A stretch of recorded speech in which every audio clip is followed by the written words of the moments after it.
Excellencies, the right to development goes hand in hand with the right to a clean, healthy, sustainable environment. We must end the merciless, relentless, and senseless war on nature.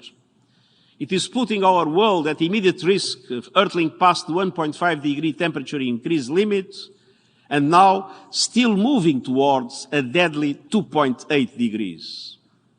Meanwhile, humanity is taking a sledgehammer to our world's rich biodiversity with brutal and even irreversible consequences for people and planet. Our ocean is choked by pollution, plastics, and chemicals. And vampiric overconsumption is draining the lifeblood of our planet, water. 2023 is a year of reckoning. It must be a year of game-changing climate action. We need disruption to end the distraction.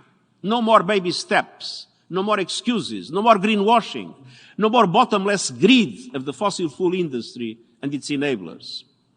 Excellencies, we must focus on two urgent priorities: cutting emissions and achieving climate justice. Global emissions must be halved this decade. And that means far more ambitious action to cut carbon pollution by speeding up the shift from fossil fuels to renewable energy, especially in G20 countries, and decarbonizing highest emitting industrial sectors like steel, cement, shipping, and aviation. It means delivering on the just energy transition partnerships with South Africa, Indonesia, and Vietnam, and expanding on this cooperation through a climate solidarity pact, in which all big emitters make an extra effort to cut emissions and wealthier countries mobilize financial and technical resources to support emerging economies in a common effort, a commonly planned effort to keep 1.5 alive. And it means more ambitious 2030 emission targets for businesses, investors, and cities, backed by credible and immediate action, meaning actual emissions and not fake carbon credits. By September, all businesses, cities, regions, and financial institutions took a 2050 net zero pledge should present their transition plans with credible and ambitious targets for 2025 and 2030, aligned with the standards set by my high-level expert group. And I have a special message for fossil fuel producers and their enablers scrambling to expand production and raking in monster profits. If you cannot set a credible course for net zero, with 2025 and 2030 targets covering all your operations, you should not be in business. Your core product is our core problem.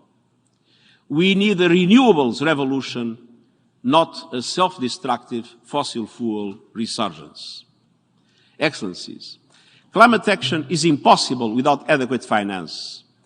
Developed countries know that they must do. At minimum, deliver on the commitments made at the latest COP. Make good on $100 billion promised to developing countries.